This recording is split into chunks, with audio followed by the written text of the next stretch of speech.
J-Dog on the boards out of the gate. Clean here this morning. Hope you're having a good start to our Wednesday, September 10th. And tomorrow, we'll remember that date a little more with a live report from New York City. And hopefully, some of the New Hampshire state troopers on the job today were there that day on 9/11. But today, we're looking at beautiful weather, sunshine, and really nice, actually, the next day or a couple days, J-Dog. I mean, this is really nice weather. Cooler in the morning, shorter days, but plenty of sunshine, warmer temps as we get going. I'm bucking I'm bucking the odds, J Dog. I'll wear the shorts and kind of keep it going as long as we can here. But once you put the slacks on, that's it. That's my season change. Hey Alexa, hey Google, play the pulse of an H. J Dog, we have a packed show for you this morning.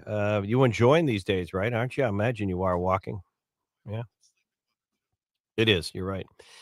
Our poll question up on X, and I think it's a good one today. And J-Dog can feel the results from yesterday. We're also going to get a live report from Paul Steinhauser, reports nationally for Fox News, Fox News Digital, and Good Morning New Hampshire, the Pulse of an H.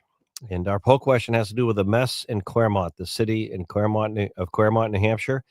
Their financial turmoil with the whole school budget, the school board, the school situation there. Now, one of the principals talking about if they can keep an elementary school open. Our poll question up on X at the Pulse of an H this morning. Do you think the state should get more involved in fixing the mess in Claremont? Yes or no? Should the attorney general, should the state, should the governor appoint someone to kind of be the local solver over there to kind of get the school budget back on track? They blew about $5 million in mismanagement, according to the chairman of the school board in Claremont. That's our poll question up on X and J Dog. I don't know if you want to wait on Paul or give us the results from yesterday.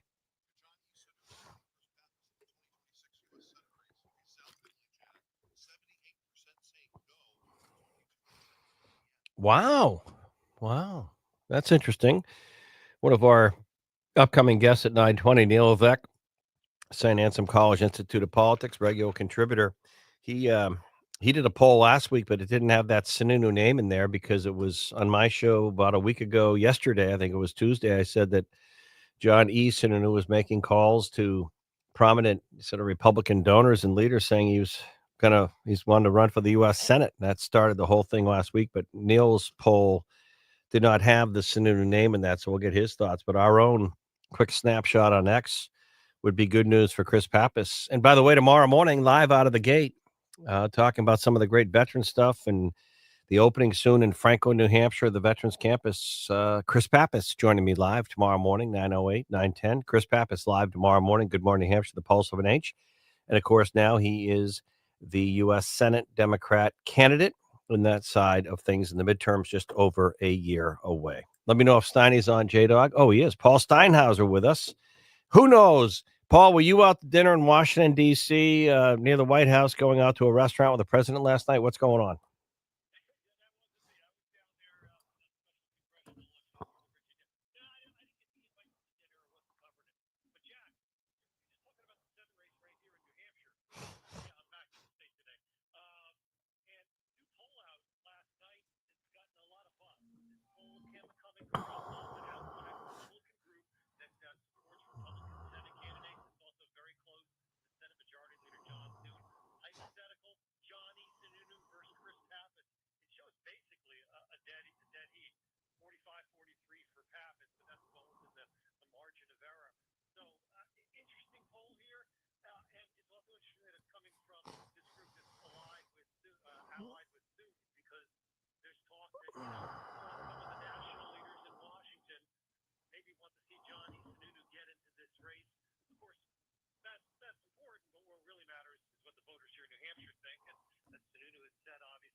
Yeah, it changes a lot, doesn't it? It really does. And you have a whole year and then some for this to play out. I don't think Scott Brown.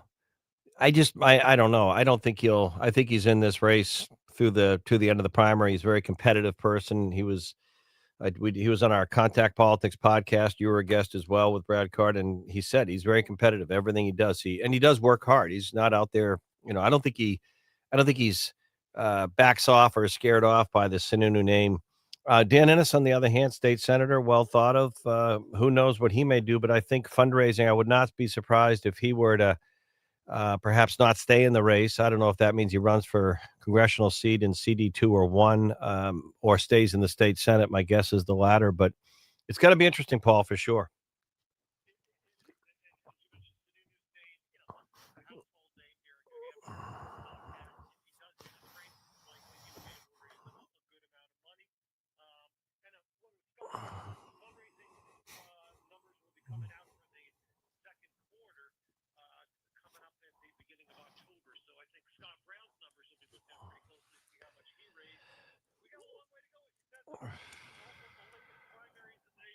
But But Paul, don't you think the wild card in the Republican primary here in that Senate race is going to be Donald Trump and Caroline Leavitt, or the Trump team, and what they do or do not do in the New Hampshire Republicans' U.S. Senate primary?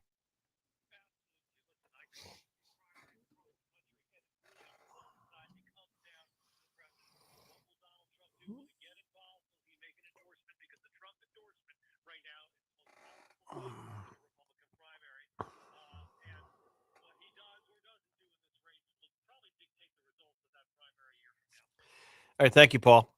We got a packed show. Paul Steinhauser. We got a packed show for you. James Montgomery, the James Montgomery Band. He's playing in Wolfboro later this late in a few weeks. He joins us live at 9:20 this morning. Reminder: I will be live this Friday in Manchester, home of um, the Greek Orthodox Church, St. George, on Hanover Street. And we're kicking off Glendy 9 to noon, and we'll hear from some of the organizers that do this annual phenomenal, one of the best events in New Hampshire annually, and that's in Manchester starting Friday. We'll be there live 9 to noon, Hanover Street, the start of Glendy. Beautiful weekend for it. All things fun, Greek heritage, Greek history, jewelry, food, crafts, and of course the lamb shanks. Not to mention the great food that the members of that church have been cooking for months for this big celebration. About, I don't know. I don't know if it's more than 20, 30,000 people will be coming through the gates. And that's, we'll be live this morning talking about, but I'll be there live, kicking it off Friday, 9 to noon, right in the center of the whole. It's great because the priest from the church comes over and officially kicks it off. The line starts, well, we're on 9 to noon. About 10:30 or 11, you'll start seeing people come down for the food tent to open at noon, and they start lining up at 10:30. And I got news for you. You would too. You would too. I would if you saw that lamb being roasted on those lamb pits and smell it. You'd line up too, and all the fixings. So we'll have more of that coming up. Might even have some tickets to give away today for that, as well as J-Dog. We got some tickets to give away to a great performance. What is the performance again?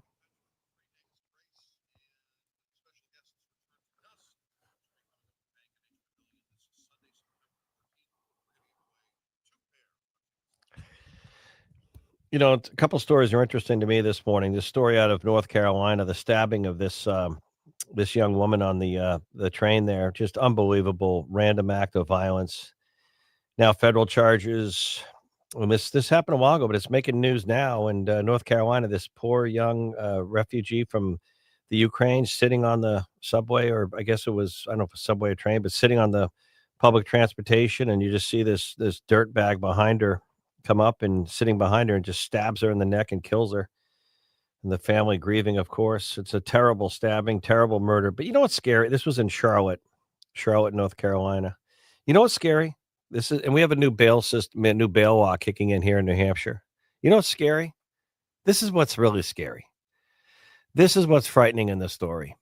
Forget all the recent politics in and around this and the mayor there in Charlotte. This dirtbag that killed this beautiful young innocent woman, this scumbag, because that's what he is. He's a scumbag. Had 14 prior criminal violent charges and convictions. 14. How and why was that guy even out on why how is that person free? 14 criminal charges and convictions. 14, and he's allowed to be out there taking a wife. 14. You answer me that. And then also, before we go to break, coming up, Neil Levesque, Institute of Politics, in a moment. Here, this is an interesting one. Claremont, This story is getting worse by the day. We had Andrew Valinsky on yesterday, author, and he's a big expert on education funding in New Hampshire, self-proclaimed expert. But he's written a book about it. He's the lawyer who brought the original Claremont case up years ago. But don't get lost in the historic shuffle of Claremont. Don't get lost in the historic shuffle of Claremont, and limit your empathy and sympathy. The people, the superintendents, the people, the six-figure salary people in Claremont screwed this up financially. The city is in financial turmoil over the school budget. They blew, and they don't even know where it went, $5 million in Claremont.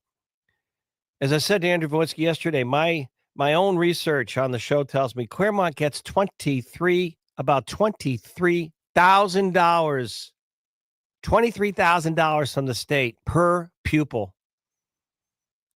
And they blow it, and it's not that they're not getting enough money. They haven't managed their budget and money the way they should.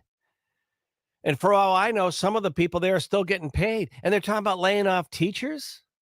Teachers aren't the problem, you idiots.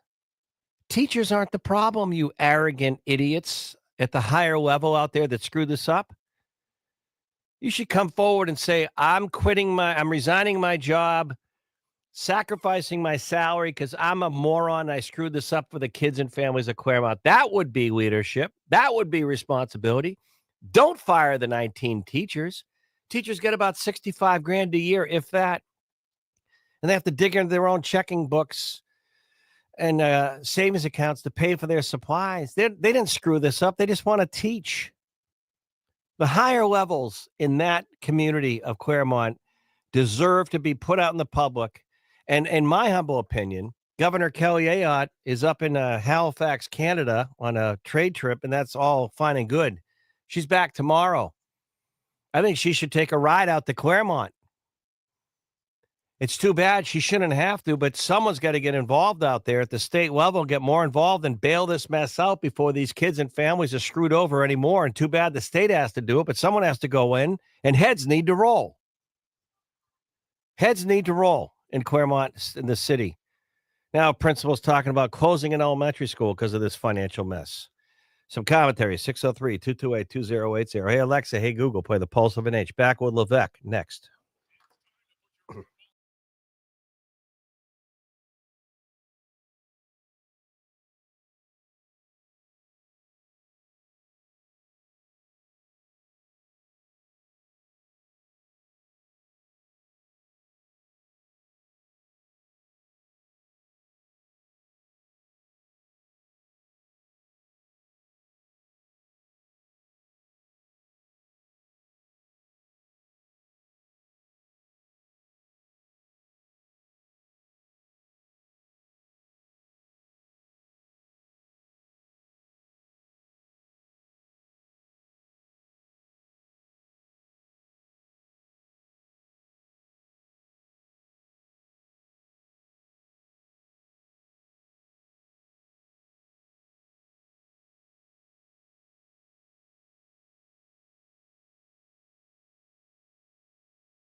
We looked at a log home, but we backed out.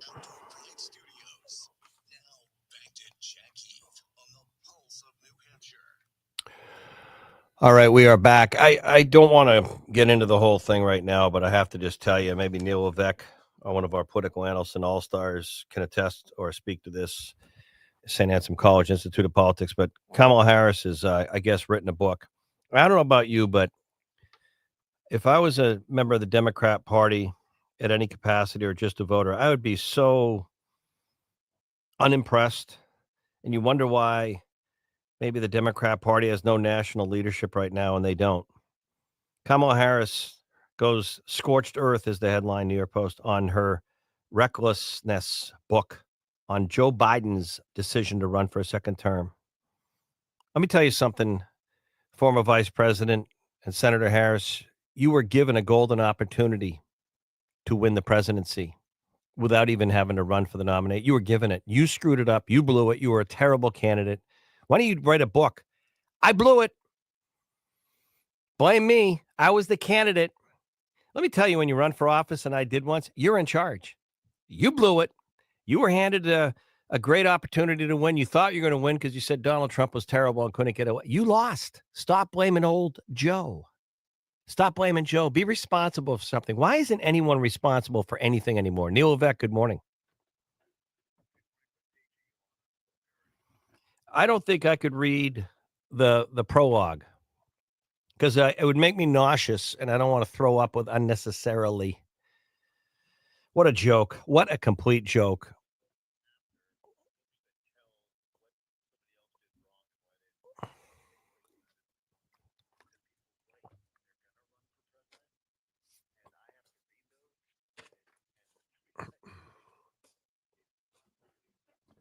Isn't it?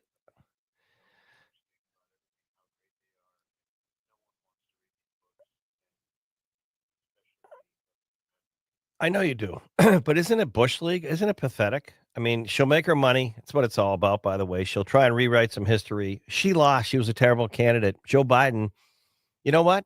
Don't blame. He gave you the chance to be VP. He gave you national name recognition. Yeah, he decided to run for another term until he was forced out, but you were handed the nomination. And you know what? You didn't do interviews for 2 months. You came to New Hampshire to visit some brewery in an apple orchard in Northampton. You didn't even do one interview on why I want to be president. And this is what I'm concerned about. You wouldn't do an interview. You were anointed. You thought you could just be anointed. And then when you didn't win, you get all mad at who? Be mad at yourself. You were a loser as a candidate.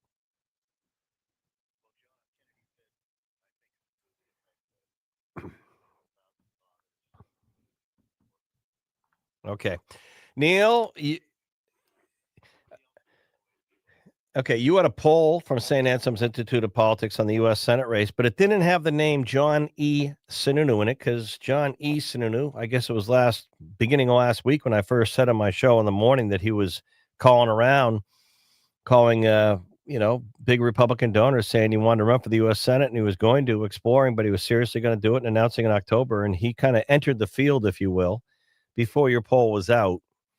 But talk about your thoughts on Sununu now in. And of course, big, Chris Pappas, he'll be on my show tomorrow morning.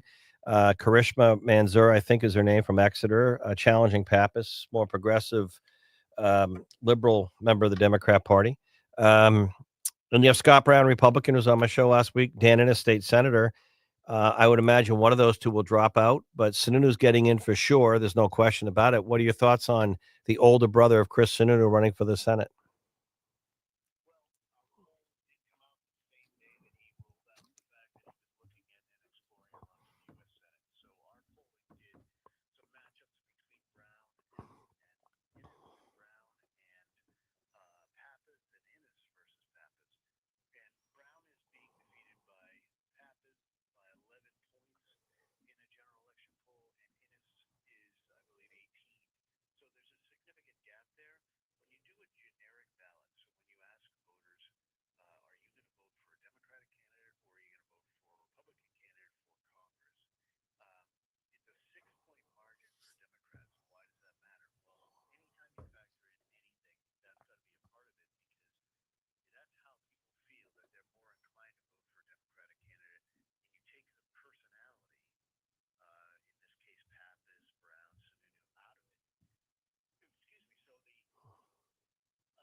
Just talk about if it does come down, and State Senator Dan Innes, I think, has won a lot of respect over the years from people, and you hear he's a very good candidate, very smart person.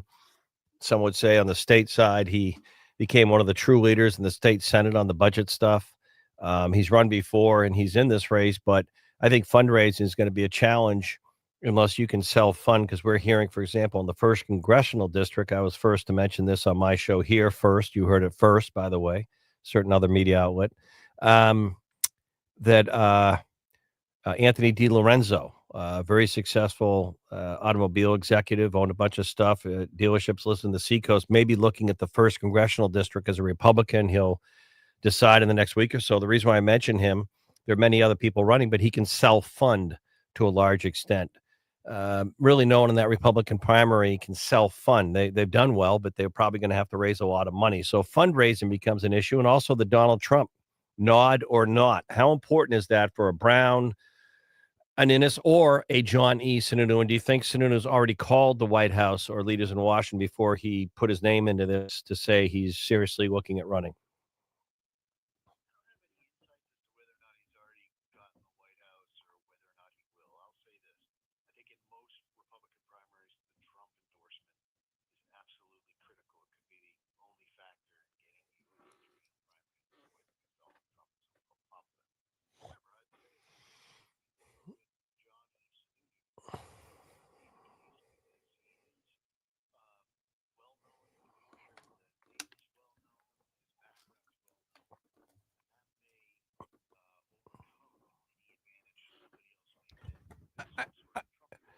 But Neil, in the Republican primary, I don't think the Sununos are as well liked by the pure Trump voters as they think. Um,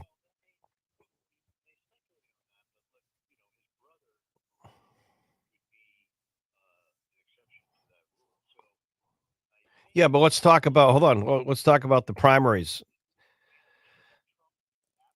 No, what I'm saying is Chris Sununu, really the only tough primary he had was his first one. Frank Edelblut almost beat him, and then he rolled.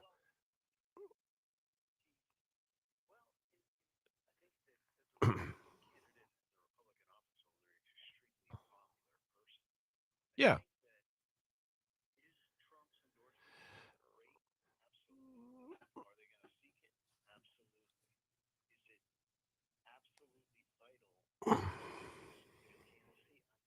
And I'm not sure either. I think I think it's vital in the following way. If Trump doesn't endorse anyone in the Republican U.S. Senate primary, then it doesn't matter, and Sununu would have an edge on name recognition for sure. If he endorsed Sununu because he thinks he's the one who can win, like he ended up really endorsing Chris Sununu, who decided and said on my show he wasn't running, then Sununu wins. But if he endorsed Scott Brown, for example, in the end, say he went with Brown and not Sununu, then I think the Trump endorsement does become a bigger factor.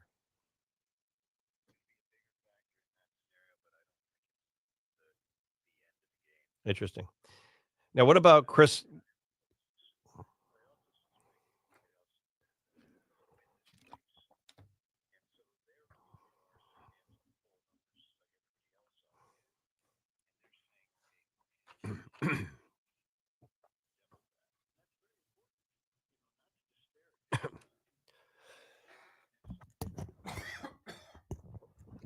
Yeah.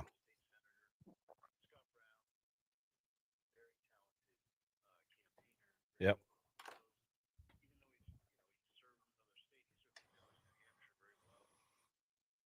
Well, he ran for the Senate here and gave Gene Shaheen a run. I mean, that was a pretty Shaheen won, but it was a pretty big battle.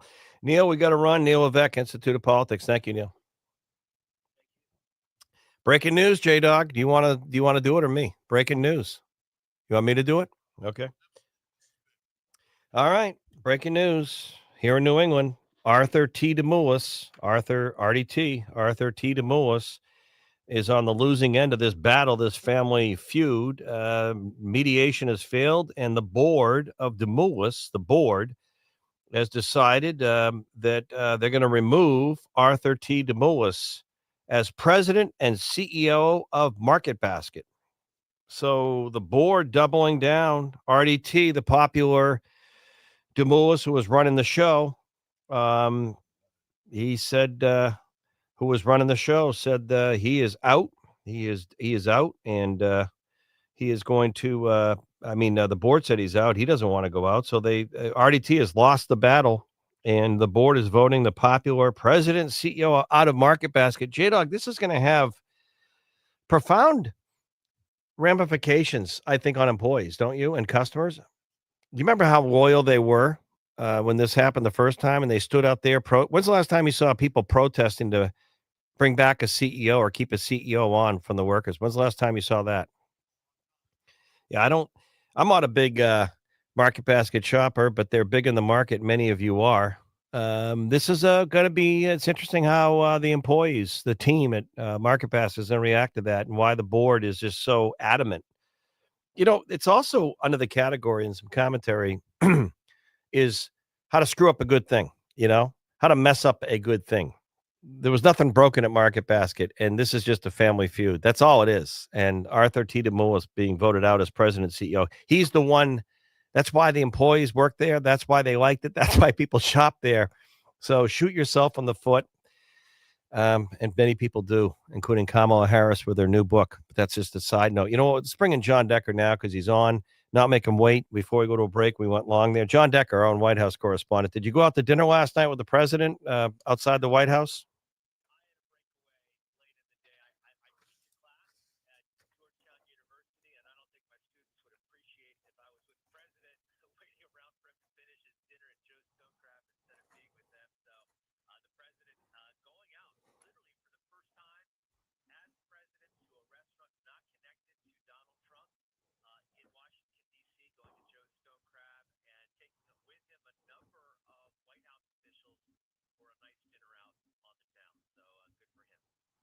All right, what else do you have for us today? And I actually think that situation with NATO jets scrambling and some drones being fired at Poland, whether it was a frozen lock by mistake or not, is serious. But what else is going on? Because I think the other big story is what city, after the president went out to dinner last night, proclaiming that DC is now safe to walk to your car, to coffee, to restaurants, to your home without getting attacked, and crime continues to be a big issue. What is the next city where the president is teasing that the governor wants them in there to crack down on crime?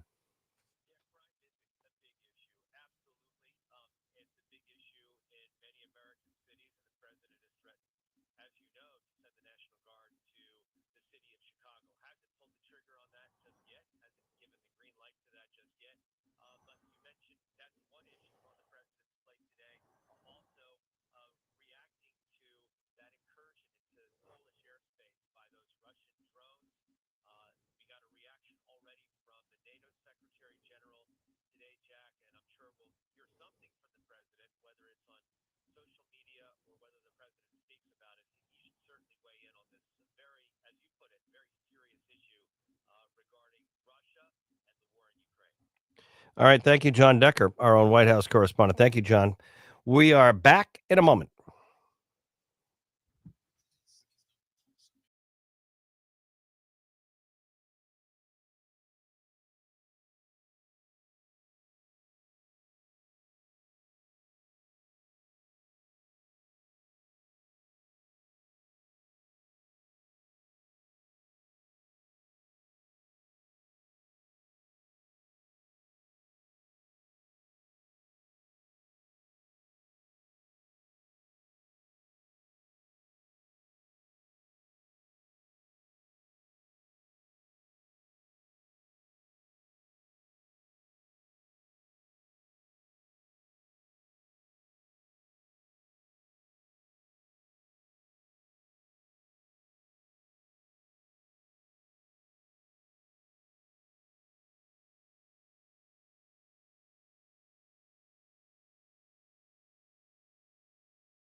Market Studios. Now, back to Jack on the Pulse of New Hampshire.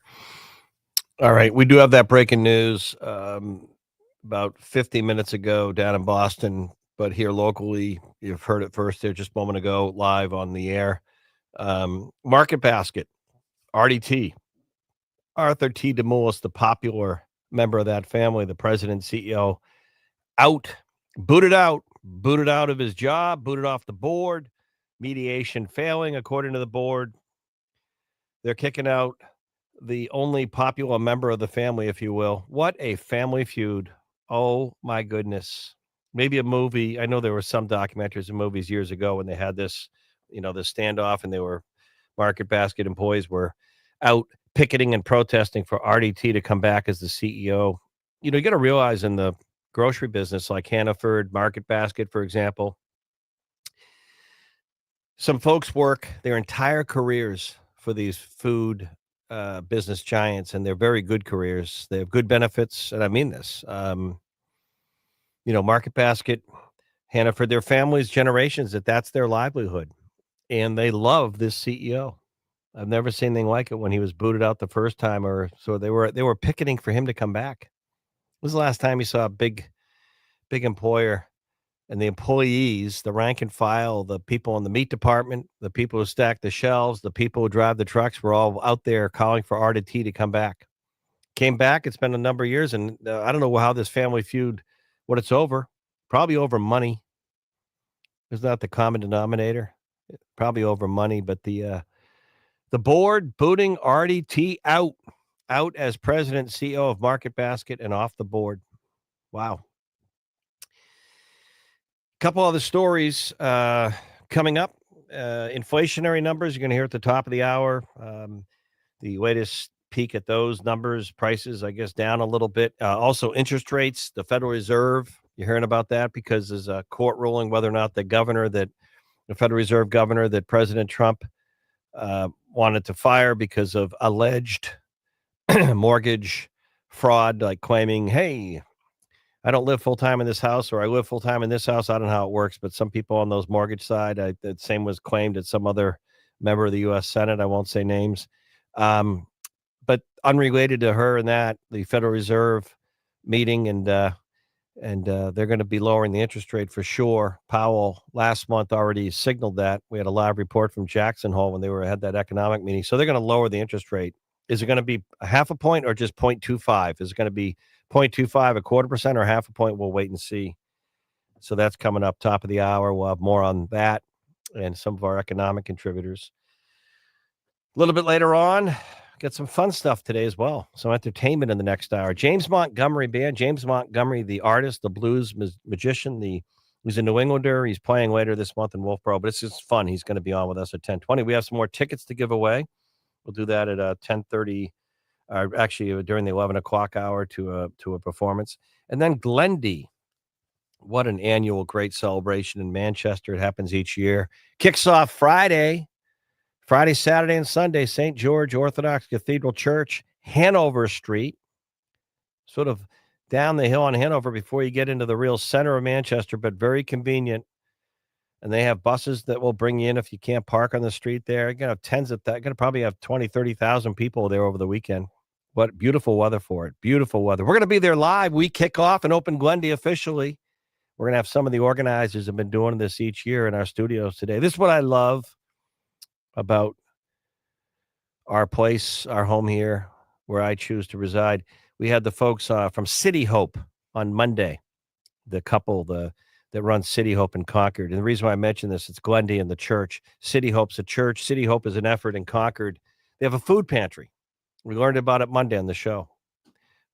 Families that really don't have the money for good, healthy food can go in like you go to a grocery store at the City Hope in Concord, New Hampshire, the food pantry and grocery shop. And unlike some food pantries, you buy the food, the goods, but you can fill up your shopping cart and go home and cook and have, everything from sauce and vegetables and all the good stuff. So City Hope at Glendy, kicking off Friday. We'll be there live. I do it each year, 9 to noon. I'm excited because not only do we get fed great food that they've been preparing for days and weeks, and the lamb pits will be going, but it's just a great festival in Manchester. And the Greek heritage, the Greek faith, the Greek church there does so much. Georgie Kapatis and the team, Dick Anagnost, codename Phoenicia. He loves his Phoenicia and loves his Phoenicia. That they do a great job in Manchester. They've been doing it for years. Wonderful, vibrant, healthy church.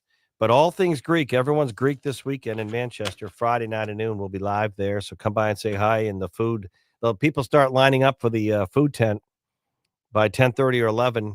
We're on the air as the priest there in the church. He's a wonderful priest. Officially kicks off the Glendy celebration on my show live Friday. Good Morning, New Hampshire, the Pulse of an Age. And then we might even get to sample some of the lamb shanks or the gyro or the baklava. Or there's one I can't pronounce. It's not the Phoenicia. It's like so it's like Kapatis, George's last name. He'll tell us in a little bit. He's coming in today to preview this. We'll be there live Friday. And then Claremont, New Hampshire. The mess continues in the city of Claremont. It's getting worse, not better. It's one thing, and it's so pathetic. And if you don't know the story, and you don't live there, why should you know it? But you should, because it's terrible. Claremont's a city. They get about $23,000, $23,000 a year per pupil for student education. That's not a shortage of money, folks. They're getting plenty of money. They just don't know how to handle it there. The people who manage the city and the schools, they don't know how to handle it. They're short $5 million. So now they're talking about laying off teachers and closing schools. Imagine how traumatic that is for a family. Your kid, you pay your property taxes in Claremont. You live on, I'm being hypothetical, you live on, Smith Street, and a block or two away is the nice elementary school that your property tax dollars in the state pay for. And your kid, that's their comfort zone. They go to school there. They go there with their buddies. They know people. They've been going there. All of a sudden, you're telling you're going to close the school because some morons in that city screwed up the budget. I would be ripped blank, you know what, if I was a resident there. I would be. They don't even know where the $5 million went. And they're so numb there, the managers, the people that get the six-figure salaries, they're talking about laying off teachers. Teachers aren't your problem in Claremont, New Hampshire, or any community. They just want to teach. They get paid probably $65,000 a year. They have to pay for their own school supplies. It's the people making. I said on my show a few weeks ago, and I know it ruffled some feathers, but I'm going to say it. The NEA, the Teachers Union of New Hampshire. Some of the folks I say are responsible for keeping kids in remote learning too long during the COVID crap. Schools should have reopened a lot sooner. Kids on special education needs and learning don't do well on a Zoom call. They need in-person classroom learning. Some of those kids have been screwed up developmentally, emotionally for years. Anxiety, depression. The two top people in the NEA in New Hampshire, do you know what their combined salaries are? Let me tell you, I looked this up. Good thing about artificial intelligence. The head person of the NEA and the executive, the assistant, the top two, get a combined annual salary, the two of them, about $400,000 in total. The two of them together, about $400,000. Teachers get about $65,000. Why is it the teachers always get screwed? Why are the teachers getting laid off? They're not the problem of your financial problem. The $65,000 employee is not the reason that you have financial problems in Claremont. They're not the reason. So why are you laying off the teachers? Are the superintendents who were replaced, are they still getting paid? Let me ask you a question. I think Michael Graham was asking this earlier in the New Hampshire Journal. Are the superintendents and the city people that are getting six figures? I said earlier, you want to solve the $5 million problem. Identify your top 10 salaried six-figure people in Claremont. Lay them all off. There's your money. School board had to borrow and put them in door debt of $4 million recently. This is a mess. Someone should be held responsible. Someone should be accountable. Someone should be accountable. Are the people that screw this up who are no longer working are they still getting full pay? Are they still getting paid? Now, the governor's in Halifax, Canada, and the governor, Kelly Ayotte, did not name these people and superintendents. They've been there. She didn't elect the school board. She doesn't live in Claremont, but she's the governor. And unfortunately, when she comes back from this trade mission in Canada tomorrow, I would think that she probably should get in the SUV, if you will, and the state and drive out there with her education chief and demand to meet with everyone and running that city and say, here's the emergency plan right now. You're not closing these schools. You people screwed up. Bring the attorney general, do a full-blown investigation. But someone else has to come in and clean this up. And I think the state might have to, which is pathetic. Hey, Alexa. Hey, Google. Play the Pulse of an H. Jack Heath, J-Dog on the boards. Beautiful day out there on this Wednesday. Back in a moment.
And Education Commissioner. Good morning, New Hampshire, live from the Outdoor Pride Studios. Outdoor Pride is the Granite State's largest landscape and snow management firm, proudly serving commercial properties from Greater Manchester to Greater Boston. Visit them online at outdoorpride.com. Now, back to Jack on the Pulse of New Hampshire. Artie T. Demoulas out at Market Basket. The board voting him out as president CEO, the popular leader, and off the board. So he loses the Family Feud. Mediation fails. You heard that earlier first here locally, and really a pathetic story because those employees and customers love him. Artie T out, kicked out. What a Family Feud. Maybe he should. Maybe he should. He's older though. He probably could start his own and take all his employees with him. They love him. What a mess. It's all a family fight. That's what this is. Talk about a food fight, a family fight all over money. Guarantee it. Bring it to the WWE. Do they? Just some commentary. It's sad. The governor shouldn't have to go out to Claremont, New Hampshire to fix this education mess. The attorney general shouldn't have to investigate, and the new education commissioner shouldn't have to. But I think all three need to go out there tomorrow and take a trip to Claremont, hold people accountable and start cleaning up this mess, because the people there capable are clearly not capable. What a mess in Claremont. We'll have more on that coming up. Top of the 10 o'clock. We got some fun. We're talking about Grundy. We'll be there live Friday in Manchester at the St. George Orthodox Greek Cathedral Church on Hanover Street to kick off Grundy Friday morning, right up until noon when the food tent opens and the people start pouring in all week, and they'll be there. All things Greek. A lot of fun. A lot of good community fun. James Montgomery coming up, the legendary blues musician will be joining me in a little bit in the next hour, talking some entertainment and why he loves New Hampshire. I think he lives in Newport, Rhode Island, but he loves Wolfboro, and he'll be performing there in a few weeks. If you want to see James Montgomery and J-Dog, maybe we have time, we can pull a clip or two from his from YouTube on his played with the Allman Brothers. I mean, he's played with just about everyone. James Montgomery live. Good morning, New Hampshire, the Pulse of an H. 11 o'clock, Rory O'Neill, NBC News Radio national correspondent, joining us. We got a whole lot. Hey, Google. Hey, Alexa. Play the Pulse of an H. Our poll question up on X this morning at the Pulse of an H. Our poll question: do you think the state needs to get more involved in the mess in Claremont, New Hampshire, to clean up the school board mess and figure out where the $5 million went? We're talking about closing schools and laying off teachers. Someone's got to bail this out. I think, yes, sad to say, the state shouldn't have to, but I think they need to go out there and take over, because there's just incompetence, obviously. Total incompetence. It's not a shortage of money, folks.